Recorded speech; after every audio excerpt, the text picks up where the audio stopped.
Hi sir. हाय। नमस्ते। आइए आइए, नमस्ते।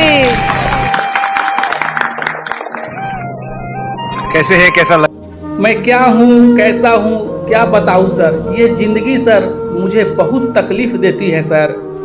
अच्छा। ये जिंदगी बहुत तकलीफ देती है सर। मैं आपको क्या बताएं सर, मुझे 3 बेटे हैं सर। अच्छा। एक पुलिस है सर, और एक डॉक्टर है सर, और एक चोर है सर। क्या बात है, क्या बात है, क्या बात है। तीनों का सर पढ़ा लिखा कर सर मैं उन लोगों को शादी करवाई। बहुत सही, बहुत सही बात। लेकिन सर वह तीनों ने मुझे धोखा दे दिया सर। क्या? अरे कैसे हुआ ये?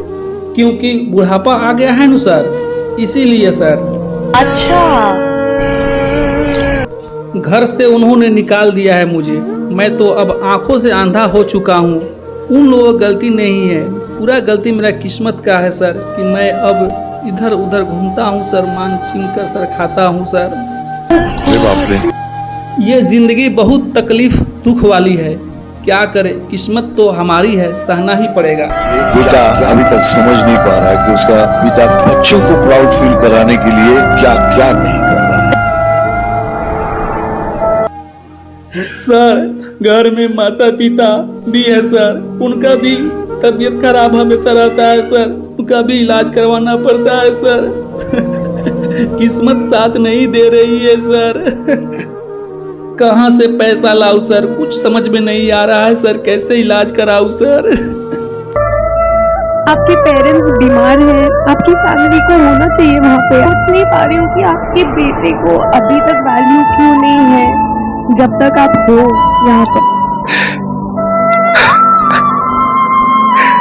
आपसे अच्छा बाप कौन होता है? आप बहुत अच्छा कर रहे हैं, वो जरूर देखेगा एक दिन। Thank you sir. छोड़ो सर, जिंदगी है ऐसे ही चलेगी। अरे वाह, ये पोटली में क्या लाए हैं आप? ये पोट्री में मैडम जी आपको क्या बताए मैडम जी, मैं इधर उधर मांग चुन कर खाता हूँ, और कोई देता है कोई नहीं देता है, कोई देता है तो कोई इसी में कोई अच्छा आदमी रहता है, कोई दे देता है ज़्यादा तो मैं खाता हूँ और रख लेता हूँ, और इसको बाद में खाता हूँ। मैडम जी क्या बताए, मैं बहुत अभागा हूँ मैडम जी, जो मैं अभी दुनिया में मुझे कोई नहीं है, और कभी कभी नजर नहीं आता है तो मैं गिर जाता हूँ। मैडम जी क्या बताए आपको, क्या बताए सर, अब हमारे आंखों से नहीं दिखाई देता है सर, मैं इधर उधर से मांग चुन कर खाता हूँ सर।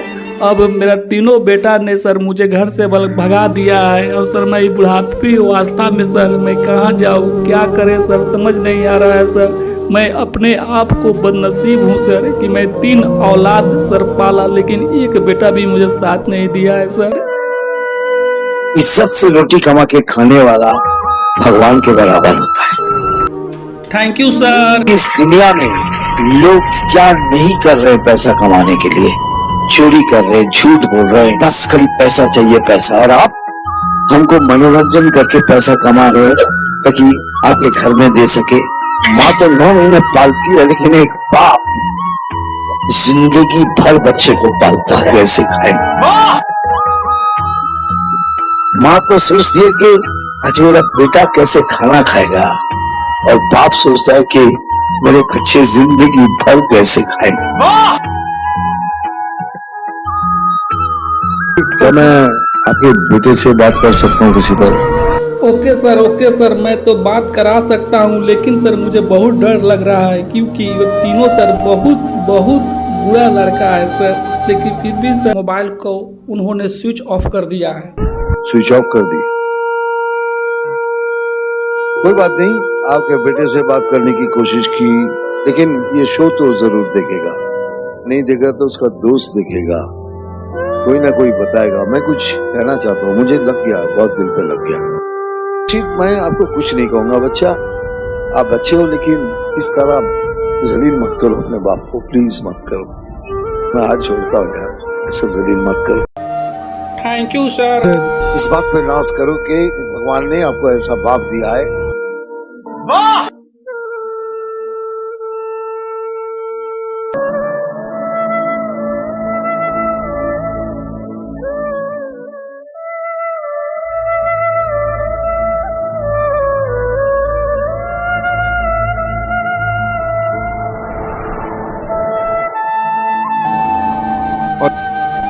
गाना कहाँ से सीखा, कब सीखा? जी सर, गाना हमने कहीं नहीं सीखा है सर। अच्छा। सर जवानी में मैं बहुत अच्छा गाना गाता था सर, लेकिन जब से बुढ़ापे का समय आया है सर, मैं भी गाना गाता हूँ सर, लेकिन लोग कहता है कि आप बहुत अच्छे गाना गाते हो।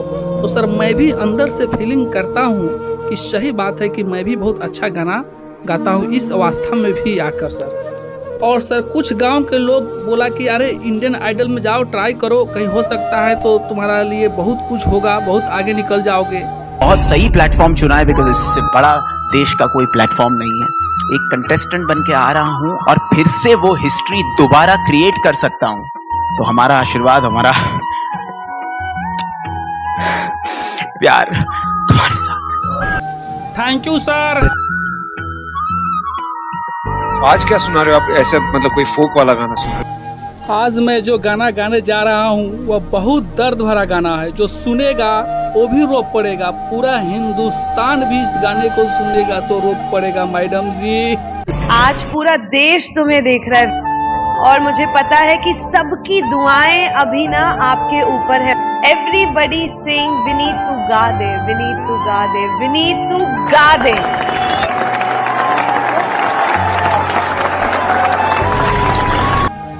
ओके सर, मैं स्टार्ट करता हूँ। अच्छे से गाओ, तोड़ दो।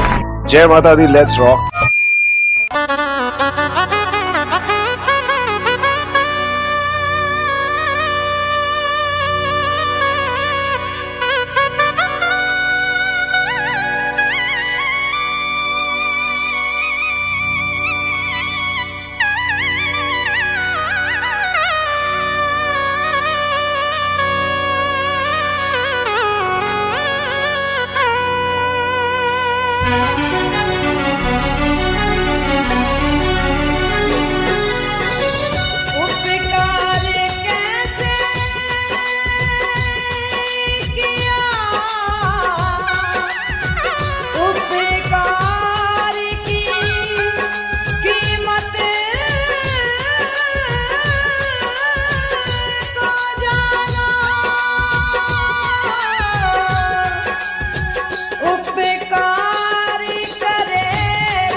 सपनों के बिस्तर से लिपट के खूब रोती थी।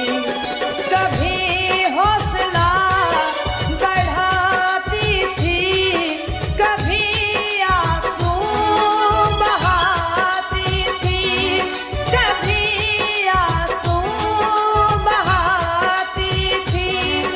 ये तेरी सादगी है जो, ये तेरी सादगी है जो हमें अब भी रुलाती है।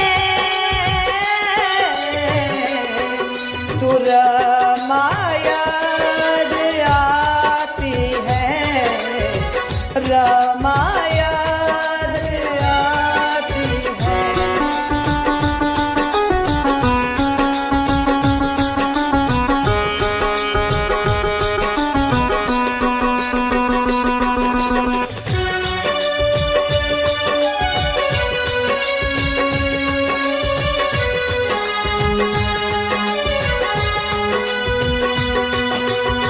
वो भीम का नाम, वो भीम का नाम, वो भीम का नाम, रो रो के अकेली गुनगुनाती थी।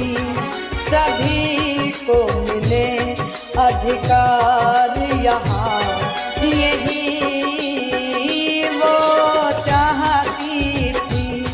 समाज में सोचती थी, कभी ना मुस्कुराती थी, कभी ना मुस्कुराती थी। अभी तक याद रमा की, अभी तक याद रमा की, हम पर जान लुटाती है। तू रमा याद आती है, रमा याद आती है।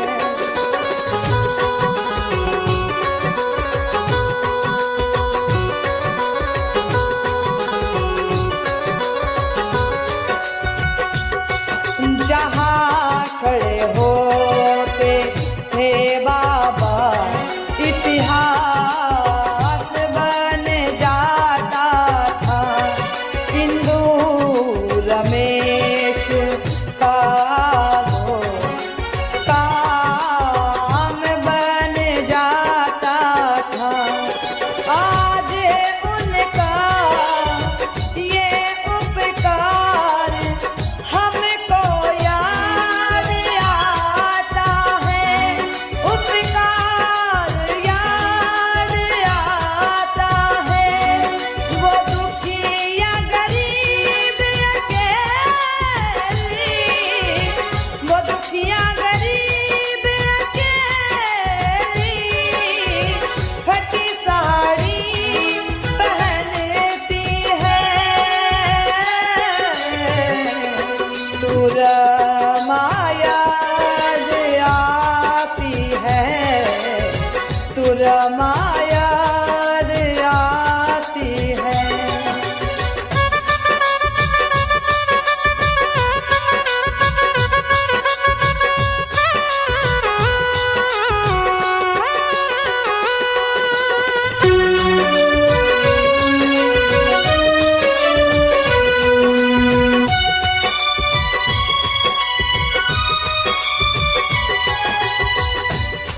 वो गुलामी का, वो गुलामी का, वो गुलामी का जमाना हमें अब भी याद आता है।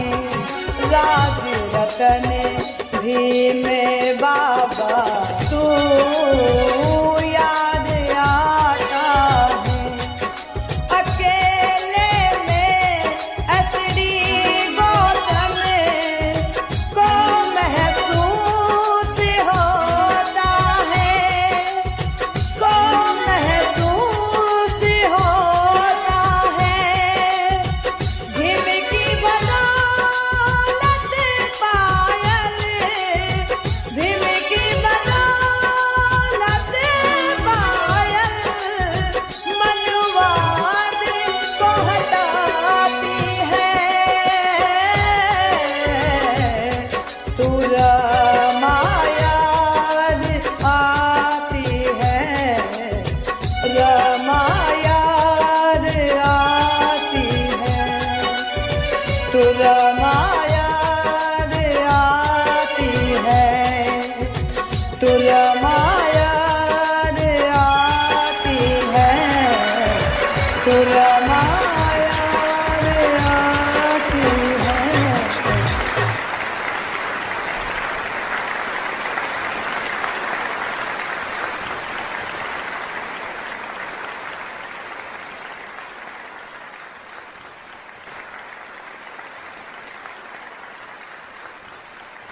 ये संगीत कहाँ सीखा, कैसे सीखा, कौन सी गलियों में, क्या तुम्हारी आवाज में प्यूरिटी है, क्या सादगी है, क्या मासूमियत है? कुछ ऐसी झलकियां तुम्हारी आवाज में जो इस हिंदुस्तान को हिला देंगी। और मेरा दावा है, कौन इंडियन आइडल बनेगा पता नहीं, लेकिन इंडियन आइडल 11 तो बन चुका है तुम्हारी आवाज। इसका मतलब पता है क्या है? सनी तुम थिएटर राउंड में आ रहे हो।